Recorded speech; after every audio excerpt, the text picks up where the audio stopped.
تیسرا رکن زکوٰۃ. زکوٰۃ کے معنی ٹو گرو, ٹو پیوریفائی, بڑھاوا, پاک کرنا. زکوٰۃ ہر بالغ مسلمان کے لیے فرض ہے اگر اس کی بچت نصاب سے زیادہ ہے, 85 گرام سونا سے زیادہ ہے. if he has more than 85 grams of gold as saving, اس انسان کے لیے فرض ہے کہ وہ 2.5% ہر قمری سال خیرات کرے. فرض ہے. اگر ہر امیر انسان زکوٰۃ دے, غریبی دنیا سے ہٹ جائیں گی. ایک بھی انسان بھوک کے مارے نہیں مرے گا. اور قرآن میں لکھا ہے سورہ الحشر میں سورہ نمبر 59 آیت نمبر 7 میں, زکوٰۃ اس لیے ہے تاکہ یہ دولت صرف امیروں کے بیچ نہ گھومے, so that the wealth does not circulate only amongst the rich. زکوٰۃ دینا ہر انسان جو بالغ ہے اور جس کے پاس نصاب سے زیادہ بچت ہے, 85 گرام سونا سے زیادہ, اس کے لیے فرض ہے کہ وہ ہر قمری سال 2.5% خیرات میں دے. یہ فرض ہے.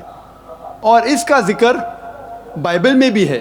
بائبل میں لکھا ہے 1 پیٹر میں چیپٹر نمبر 4 ورس نمبر 8 میں, give fervent charity, for charity covers up multitudes of sin. آپ خیرات کرو کیونکہ خیرات آپ کے گناہوں کو دھوتا ہے. اب ہم تذکرہ کریں گے چوتھے رکن کا, وہ ہے صوم, روزہ.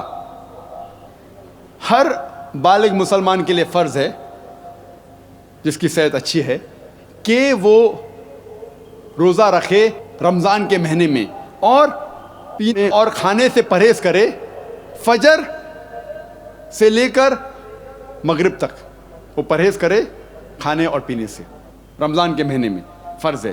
اور اللہ تعالیٰ فرماتے سورہ بقرہ میں سورہ نمبر 2 آیت نمبر 183 میں 183, روزہ ہم نے آپ کے اوپر فرض قرار کیا ہے جیسے پہلے لوگوں پر فرض قرار کیا تھا تاکہ آپ پرہیزگار بنو. اللہ تعالیٰ فرماتے ہیں کہ روزہ فرض قرار کیا گیا تاکہ آپ پرہیزگار بنو. اور آج کے سائیکالوجسٹ کہتے ہیں اگر کوئی بھی انسان اگر بھوک پہ قابو پا سکتا ہے تو وہ اپنے سارے خواہشات پر قابو پا سکتا ہے. If you can control your hunger, you can control almost all your desires. اور روزے رکھنے کی کئی فائدے ہیں. آج سائنس کہتی ہے اگر روزہ رکھے 1 مہینے تک جس طریقے سے مسلمان رکھتے ہیں, آپ کا انٹسٹینل ایبزارپشن بڑھ جاتا ہے, آپ کا کولیسٹرول لیول گھٹ جاتا ہے, کئی بری عادتیں جو انسان کے پاس ہے وہ نکل جاتی ہے. مثال کے طور پہ اگر آپ سگریٹ پینے سے پرہیز کر سکتے ہیں فجر سے مغرب تک تو انشاءاللہ you can prevent from cradle to grave. آپ پیدائش سے موت تک کے سگریٹ سے پرہیز کر سکتے.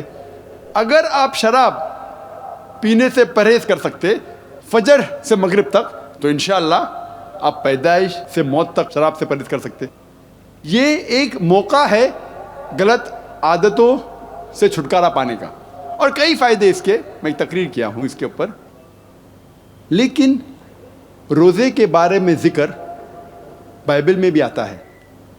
گاسپل آف میتھیو میں چیپٹر نمبر 17 ورس نمبر 21 میں, اور gospel of Mark chapter number 9 verse number 29 میں کہ روزہ رکھو.